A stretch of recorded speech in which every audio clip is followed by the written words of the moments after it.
సూర్యోదయం కావస్తోంది.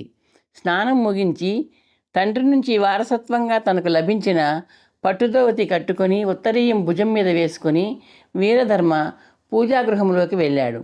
అఖండ జ్యోతి వెలుతురుతో తరతరాలుగా పూజా మండపంలో స్థిరంగా ఉన్న చిన్న స్ఫటికలింగం మెరుస్తోంది.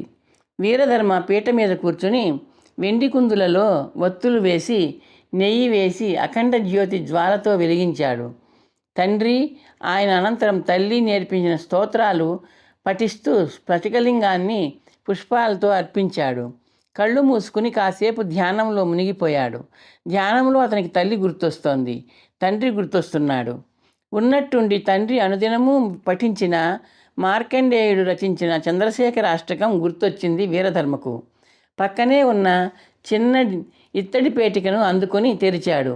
అందులో చంద్రశేఖర అష్టకం ఉన్న తాళపత్రి లేదు. తను ఎప్పుడూ చూడని పొడుగాటి పెట్టె ఉంది. అడుగు పొడవు, 3 అంగుళాల వెడల్పు, 2 అంగుళాల మందము ఉన్న రాగిలోహం పెట్టె అది. తళతళ మెరుస్తోంది. అమ్మ మరణించే ముందు తోమినట్టు ఉంది. అందులో ఏముంది?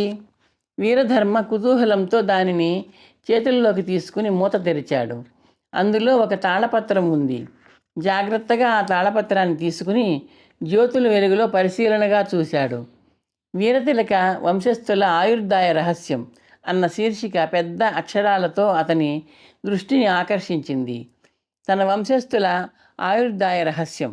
వీరధర్మ అప్రయత్నంగా చదవడం ప్రారంభించాడు. చిన్నపాటి ముత్యాల్లా గుండ్రంగా ఉన్న అక్షరాల వెంట అతని చూపులు పరిగెడుతున్నాయి. ఉన్నట్టుండి వీరధర్మ చేతులు వణకసాగాయి.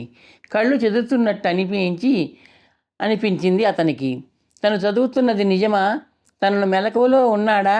కలలో పూజ చేసి చదువుతున్నాడా? నమ్మశక్యంగా లేని ఆలోచనలతో మళ్ళీ మళ్ళీ చదువుతూ ఉండిపోయాడు అతను. ఎనలేని ఆశ్చర్యం అతని నరాల్లో వ్యాపించింది. వీరధర్మ చేతులు అసంకల్పితంగా తాళపత్రాన్ని దాన్ని అరలోకి జారవిడిచాయి. మూత మూసి అరను ఇత్తడి పెట్టెలో పెట్టేసి దానిని యథాస్థానంలో ఉంచి భద్రంగా మూత బిగించాడు. తన సర్వస్వాన్ని కుదిపేస్తున్న ఆశ్చర్యాన్ని అదుపు చేసుకుంటూ మెల్లిగా పైకి లేచాడు. మడిధోవతిని వదిలేసి సాధారణ వస్త్రాలు ధరించాడు. తాళపత్రంలో ఎవరో లిఖించిన విషయం గురించి తన తల్లిదండ్రులు ఎప్పుడూ చెప్పలేదు. సింహం పాల కోసం తను బయలుదేరి వెళ్ళే నాటిదాకా ఏనాడు ఆ రాగి అరను తాను చూడలేదు. తను గతించిపోయాక కొడుకు దానిని చూడాలని అమ్మ అక్కడ పెట్టిందా?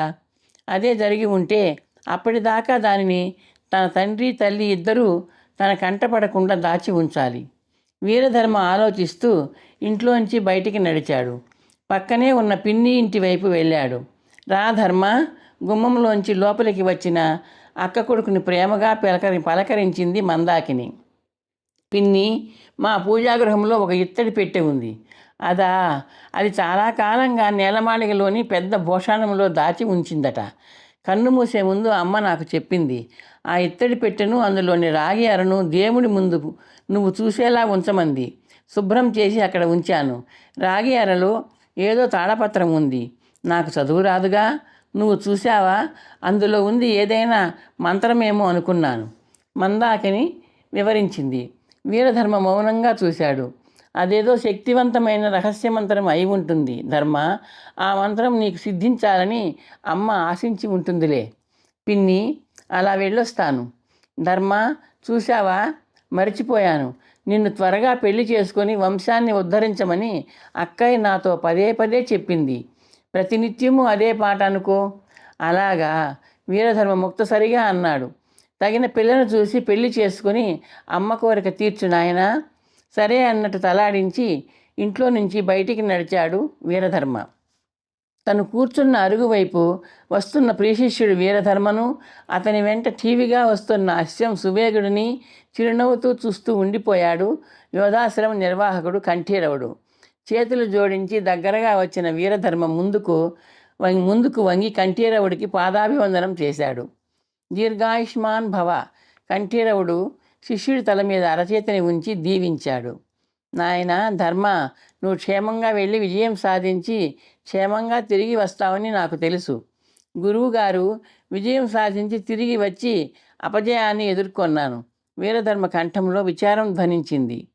అదేంటి ధర్మ, సాధించిన విజయం ఇక్కడికి రాగానే అపజయంగా మారిపోయింది. తొలి ఈత సింహం పాలు సేకరించి తెచ్చాను. నా రాకకు ముందే అమ్మ కన్ను మూసింది గురువుగారు. అయ్యో నిజమా? విషాద వార్త విన్నాను నాయనా. అయితే ఔషధ ప్రయోగం జరగలేదన్నమాట. అనుపానం కావాలనడం ఒక నాటకం. అది మీ శిష్యుడి మరణానికి పన్నిన పన్నాగం. ధర్మ, కంఠీరవుడి కంఠంలో ఆశ్చర్యం పలికింది. ఎవరిది ఆ పన్నాగం? రాజవైద్యుడు సుమాత్రుడిదా? గురువుగారు, మీ కుటీరంలోకి వెళ్దాం. సింహం పాల కోసం బయలుదేరిన నాటి నుంచి ఇప్పటిదాకా జరిగిన సంఘటనలను మీకు వినిపించాలి. వీరధర్మ వినయంగా అన్నాడు. కంఠీరవుడు అరుగమించి దిగి తన దగ్గరగా కదిలిన సువేగుడి శరీరాన్ని ప్రేమగా నిమిరాడు. వెళ్ళు, ఆవరణ అంతా తిరుగు అన్నాడు. సువేగుడు తల ఊపి వెనుదిరిగి వెళ్ళసాగింది. కుటీరంలో తన ఆసనం మీద కూర్చుని ఎదురుగా నేల మీద కూర్చున్న వీరధర్మను తదేకంగా చూశాడు. ధర్మ, నీ మాతృమూర్తి మహాప్రస్థానంతో నువ్వు ఒంటరి వాడివయ్యావు. బాధ్యతలు బరువులు ప్రస్తుతం నీకు లేవు. యోధాశ్రమ బాధ్యతను స్వీకరించు. నాకు ప్రధాన సహాయకుడిగా కృషి చేయి. గురువుగారు, జరిగిందంతా మీకు వినిపించాలి. మరో ముఖ్యమైన విషయం కూడా మీకు విన్నవించాలి. యోధాశ్రమ బాధ్యతల గురించి తదనంతరం మీరు నిర్ణయం తీసుకోవచ్చు. వీరధర్మ వినయంగా అన్నాడు. సరే, నీ సింహక్షీరం సంపాదన యాత్ర గురించి చెప్పు. సింహం నుంచి పాలను ఎలా సేకరించగలిగావో వినాలని చాలా ఆసక్తిగా ఉంది. కంఠీరవుడు చిరునవ్వుతో అన్నాడు. ఆ రోజు మీ ఆశీస్సులు, అమ్మ అనుమతి తీసుకుని బయలుదేరాను. శాద్వల నగరంలో రాత్రి విడిది చేశాను. అక్కడ ఒక సంఘటన జరిగింది. మన అశ్వం సువేగుడు ఒక చోరకుడిని పట్టి ఇచ్చింది. వీరధర్మ ప్రారంభించాడు.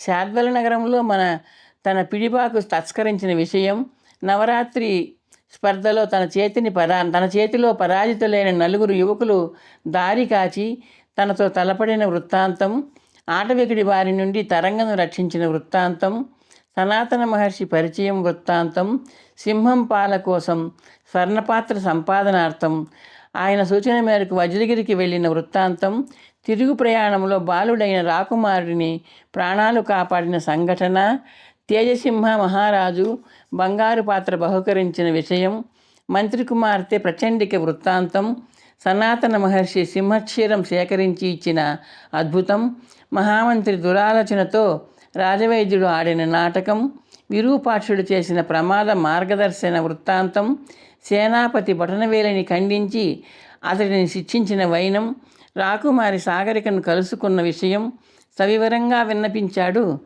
వీరధర్మ. మహారాజు అహంకారం, అభిజాత్యం మంత్రిని సేనాపతిని ప్రేరేపించిన తన తల్లిని బలి తీసుకున్నాయన్నాడు. కంఠీరవుడు మౌనంగా ఆలకించి వీరధర్మకు ఆపదలు ఎదురైనందుకు ఆందోళనను, అతను జయించినందుకు ఆనందాన్ని వ్యక్తం చేశాడు.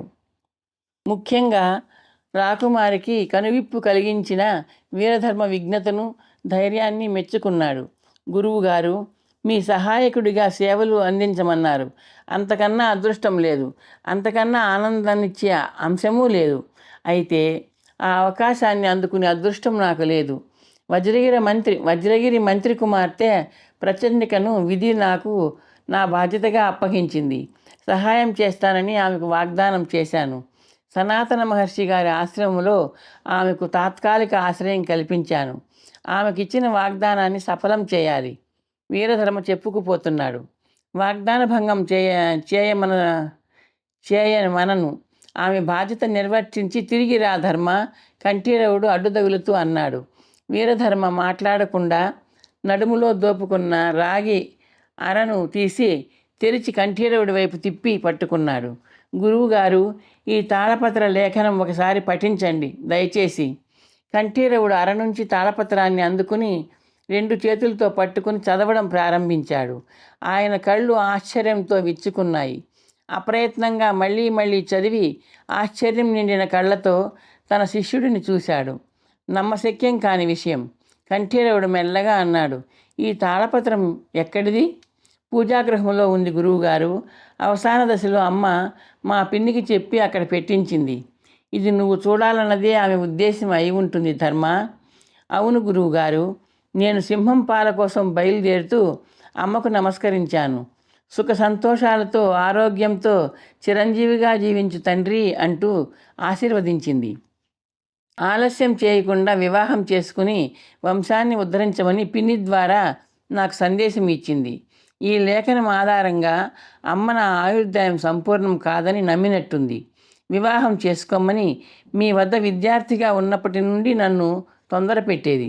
ఈ లేఖనం ప్రకారం మీ వంశంలో జన్మించిన పురుషులు 7 తరాల పాటు 40 సంవత్సరాలే జీవిస్తారని శాపం ఉంది. ఇది లిఖించబడిన కాలం కూడా ఇందులో ఉంది. ఈ తాళపత్ర లేఖనం వయస్సు సుమారుగా 100 సంవత్సరాలు. 100 సంవత్సరాలు 3 తరాల కాలం. మీ వీరతిలక వంశంలో ఈ తాళపత్రం లిఖించినప్పటి నుండి 3 తరాలు గడిచిపోయాయని అర్థం. మీ ముత్తాత గారి తరం, మీ తాతగారి తరం, మీ తండ్రి గారి తరం గడిచిపోయాయన్నమాట. ఇప్పుడు జరుగుతున్న తరం 4వ తరం. అర్థమైందా? వీరధర్మ అర్థమైనట్లు తలాడించాడు. వీరతిలక వంశంలో జన్మించే పురుషులు అంటే నీ తండ్రి గారు, ఆయన తండ్రి గారు, ఆయన తండ్రి గారు మాత్రమే కాదుగా, ఆ ముగ్గురి అన్నలు తమ్ములు కూడా. ధర్మ, నీ పితృదేవుడు, పితామహుడు, ప్రపితామహుడు, వాళ్ళ సోదరులు ఎవరైనా ఉండి ఉంటే వాళ్ళందరూ ఈ శాపానికి గురయ్యారా, ఎన్నేసి ఏళ్ళు జీవించారు అనే విషయం మనకు తెలియాలి, కంఠీరవుడు అన్నాడు. మా తాతగారికి 2 పురుష సంతానం గురువుగారు. నా తండ్రి, నా పినతండ్రి ఇద్దరూ 40 ఏళ్ళు నిండకుండానే పరమపదించారు. అమ్మ, పిన్ని చెప్తుంటే నేను విన్నాను. మీ తాతగారికి సోదరులు ఎందరు? మా తాతగారికి సోదరులు లేరు. ఆయన ఒక్కరే మా ప్రపితామహుల సంతానం. ఆయన ఆయుర్దాయం ఎంతో నాకు తెలియదు. ఇంకా మా ముత్తాత గారికి సోదరులు ఉండేవారా లేరా అనే విషయం నాకు తెలియదు. గురువుగారు, పిన్నిని అడిగి తెలుసుకోవాలి. అవసరం లేదు.